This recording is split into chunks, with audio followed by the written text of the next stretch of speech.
I forgot to mention briefly at the beginning of Mass that it's good to be back with you. I was back before last weekend from my retreat and the vacation in Colorado, and before that I had the collapsed lung and was dealing with all that. So thank you for your thoughts and your prayers, and it's good to be back. Last weekend on Sunday I was at St. Boniface, and so this is my first time back in what seems like forever. It's good to be back with you. Today we do celebrate the Transfiguration of the Lord, that feast day. And so when that feast falls on a Sunday, it takes precedence over the normal Sunday in ordinary time. So we celebrate that feast today. And it is for us a revelation or an insight into who Jesus is. As he is revealed to his disciples in all his glory, so too for us we recognize something about who he is for us. And certainly in today's gospel reading, and even in the second reading that is from Peter himself, you get this sense that Peter experienced the Transfiguration as something of a mountaintop experience, right? Something of a peak experience. And so you understand when I say that, what that's kind of like, right? That we can have mountaintop experiences or peak experiences where in the moment we ourselves recognize how extraordinary that experience is, how phenomenal or uncommon that experience would be. And so we can have sometimes mountaintop experiences that are emotional experiences, or they may be societal or cultural experiences, or they can be religious experiences. We may have a mountaintop religious experience. Because I'm feeling so much better, I was hiking yesterday. I did a 6-mile hike out at Jefferson Memorial Forest, and I was praying, as I often do with the scriptures, and thinking about this idea of this peak experience for the disciples, Peter, James, and John with Jesus. And I was praying as that I came down the hill, and I came to Mitchell Hill Lake, which, I emerged, if you will, from the forest onto this berm that really forms the lake, and there were 3 fishermen that were spread out across that berm with their lines in the water. And as I approached and I had to pass by all of them on the trail, I could see that the third one, as I came out of the forest, that he had just hooked a fish on his line. And so he started, as I got closer, he was reeling the fish in. And I am not much of a fisherman. My grandmother was, but I haven't done it in years. But I did recognize that he had caught a little bluegill. Right? Just a little bluegill fish. Somebody said, I've heard different words now. Somebody said they're horrible to eat, and somebody said they're great to eat. I don't know. Can we take a vote? So he had gotten this bluegill, and as I passed by him, he looked at me, a stranger, who he did not know. And he said to me, with exuberance and joy in his eyes, "Ha ha! The Barbie pole brought it in after 4 hours." He was having a peak experience, right? He was having a moment that he recognized something extraordinary happening. It was at that moment that I recognized that he had been fishing with a 2-foot-long pink and white Barbie fishing pole. The disciples, Peter, James, and John, in today's gospel reading, would have experienced nothing like the Transfiguration before, right? It was something extraordinary, something different and new, phenomenal. They recognized in the moment, you can tell from Peter, he recognized in the moment that this was something very, very special. He wanted to build 3 booths there. He said, "Lord, it's good that we are here. Let's build a booth or a tent for Moses, Elijah, and you."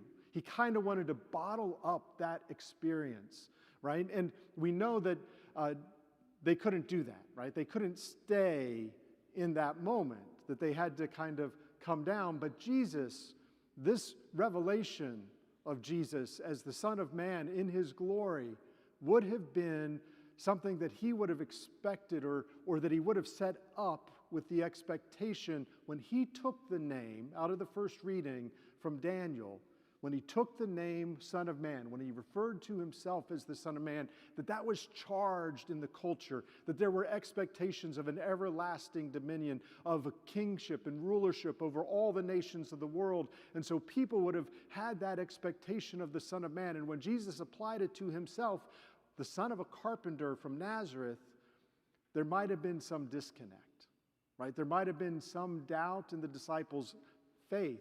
Even though they followed him, even though they saw him work miracles, when he's revealed in glory, shining and bright, when his appearance reflects that glory of God, he's revealed to them as who he truly is. But they can't stay there. They can't stay in the peak experience. When I was younger in my own faith journey, I would often seek out peak experiences. I would kind of do that in a lot of ways in my life, and sometimes I still appreciate those things, but I would seek and kind of go from peak experience to peak experience in my faith. Something was more authentic or more real or better if it was more charged or more extraordinary, right? I had that idea. And really one of the secrets of our spiritual life is that whatever we build our faith upon is what we have to sustain it with. And so although they are blessings and they are insightful and inspiring, and we may or may not get them, peak experiences are not sustainable. They're not things that will continue, that we can really sustain our journey of faith on. So what does the gospel reading say? What is the real message behind what is sustainable and how we journey with Christ? God the Father says, "This is my beloved Son, with whom I'm well pleased. Listen to him." In our faith journey, to turn and listen to Jesus, to pay attention to his input and guidance and consolation and presence and grace in our lives, to listen to Jesus. Each time we stumble or fall, each time we struggle, each time that we have a challenge in our life, each time we celebrate a joy, every time that we take another step in our lives, to listen to Jesus. So it's important too to hear what he has to say. Matthew, Mark, and Luke, in the three Gospels, the Synoptic Gospels, they have varying timelines and different orders oftentimes of events. So it is important when all three of them place the Transfiguration story in the same spot in the Gospel. They all have the same purpose behind it. It follows upon the previous chapter in which Jesus begins to predict his passion, his suffering, his death, and his resurrection. He begins to teach his disciples that he has to go to Jerusalem and suffer greatly at the hands of the religious leaders and be killed, and 3 days later be raised. And in that gospel, in Matthew's gospel, in that story, then we get the famous line because Peter makes a protest. And Jesus says to Peter, "Get behind me, Satan. You're thinking not as God does, but as human beings do." Right? And so there is not just a revelation of glory, but an invitation to the path to glory. The invitation to the path to glory with Jesus is through the cross. It's through his suffering, death, and resurrection. It is the Paschal mystery, and at every Eucharist, that Paschal mystery is made present to us here again. We enter into that very mystery of death to new life, right? Each step of the journey, listening to Jesus, brings us into that Paschal mystery, brings us into the reality of death to new life, of new beginnings, of new hope, of light in the midst of darkness, right? It enters into us in a special way and in a sustainable way in our faith lives. Every Sunday we come, whether or not we are experiencing a peak experience at Mass or not, we are experiencing listening to Jesus and entering into his suffering, death, and resurrection. Right before the gospel reading today, Jesus is instructing the disciples, and he says, "Whoever wishes to follow after me must deny himself," or whoever wishes to follow after me must deny himself, take up his cross daily, and follow me, right?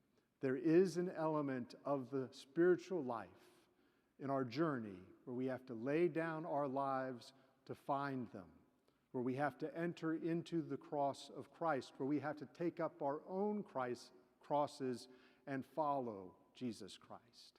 That's the invitation for us today in this celebration of the Transfiguration.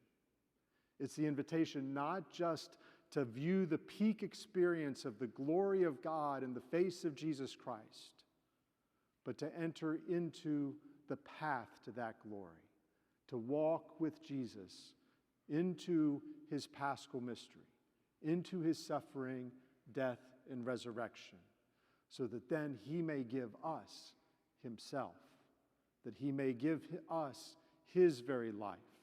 He may be for us light in the darkness.